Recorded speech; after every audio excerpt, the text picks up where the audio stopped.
Hello കൂട്ടുകാരെ, പുതിയൊരു വീഡിയോയിലേക്ക് എല്ലാവർക്കും സ്വാഗതം. ഇന്നത്തെ topic how to avoid laziness. മടി ഒഴിവാക്കാൻ എന്തെല്ലാം നമുക്ക് ജീവിതത്തിൽ ചെയ്യാം. മടി മിക്ക ആളുകളുടെയും ജീവിതത്തിൽ വില്ലനാണ്. നമ്മുടെ ജീവിതത്തിൽ നല്ല കാര്യങ്ങൾ ചെയ്യാൻ കഴിയുമെന്ന സ്ഥാനത്ത് നാം സമയം പാഴാക്കി കളഞ്ഞ എത്രയോ അവസരങ്ങൾ. അതുകൊണ്ട് നമുക്ക് ജീവിതത്തിൽ എന്തെങ്കിലും ലാഭം ഉണ്ടായിട്ടുണ്ടോ? ഒരിക്കലുമില്ല. മടിയുടെ കെട്ടഴിച്ച് ക്രിയാത്മകമായി സമയത്തെ വിനിയോഗിക്കാൻ കഴിയണം. ഏറ്റവും നല്ല സമയം എന്നൊന്നില്ല. ഏറ്റവും നല്ല സമയം ഈ നിമിഷമാണെന്ന് ചിന്തിക്കുക. എന്നിട്ട് നമ്മുടെ ജോലിയിലേക്ക് കടക്കുക. അതിന് ചില മാറ്റങ്ങൾ കൊണ്ടുവരണം. നമ്മുടെ മോർണിംഗ് റൊട്ടീൻ സെറ്റ് ചെയ്യണം. കൃത്യം 5 മണിക്ക് തന്നെ എഴുന്നേൽക്കണം. നമ്മുടെ ശ്രദ്ധ ചിന്തയിൽ നിന്ന് പ്രവൃത്തിയിലേക്ക് ഒഴുകണം. കൂടുതൽ ചിന്ത ചെയ്യുന്നത് പ്രവൃത്തി കുറയ്ക്കും, സാധ്യത കുറയ്ക്കും. നമ്മളിപ്പം ഒരു ഉദാഹരണം പറഞ്ഞാൽ, ഇപ്പം നമ്മൾ കുളിക്കാനായിട്ട് പോവുക.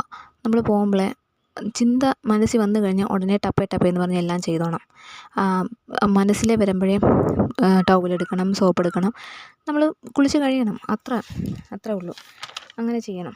ചിലപ്പോൾ ഈ മടിക്ക് കാരണം ഇൻട്രസ്റ്റ് ഇല്ലായ്മയായിരിക്കാം, അല്ലെങ്കിൽ ഒരു പക്ഷേ കോൺഫിഡൻസ് ഇല്ലായ്മയായിരിക്കാം. ഏതായാലും അന്നന്ന് ചെയ്യുന്ന ജോലികൾ ഒരു മിനി ലിസ്റ്റ് ആക്കുക. അതൊരു എളുപ്പം കാണാവുന്ന രീതിയിൽ എവിടെയെങ്കിലും ഒരു പിൻ ചെയ്ത് വയ്ക്കുക. ജോലികളെല്ലാം ചെയ്യുന്നതിനനുസരിച്ച് ടിക്ക് ചെയ്ത് പോവുക. അത് കാണുമ്പോൾ നമുക്കൊരു ആത്മസംതൃപ്തി കിട്ടും.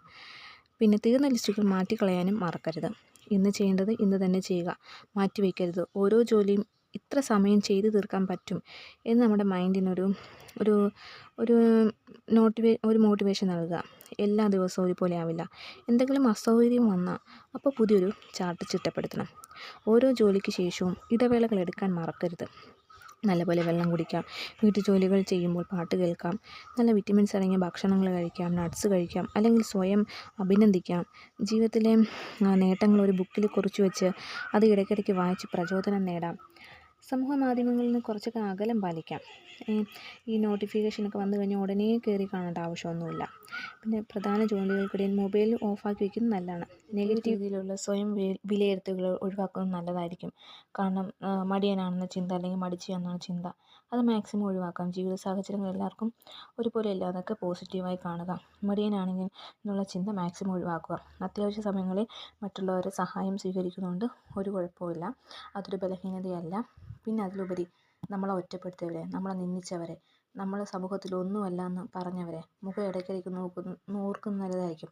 അവിടെ മുമ്പിൽ ജയം നമുക്ക് കൂടിയുള്ളതാണ്. വിജയം നമ്മുടെ കൂടി അവകാശമാണ്.